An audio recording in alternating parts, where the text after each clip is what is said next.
Hello dear subscribers, Delta. So how to download apps on your Apple Watch? So for doing that, you just need to unlock your Apple Watch, just open App Store, and here you can also find apps you want to download. So after, you just need to wait until you will see here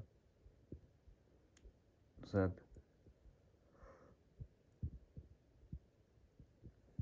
your system will load.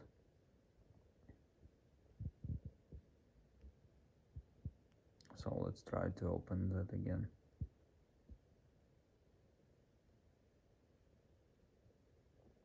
So here you can see it. So after, you just need to tap near app on get button and wait until it will successfully download and install it on your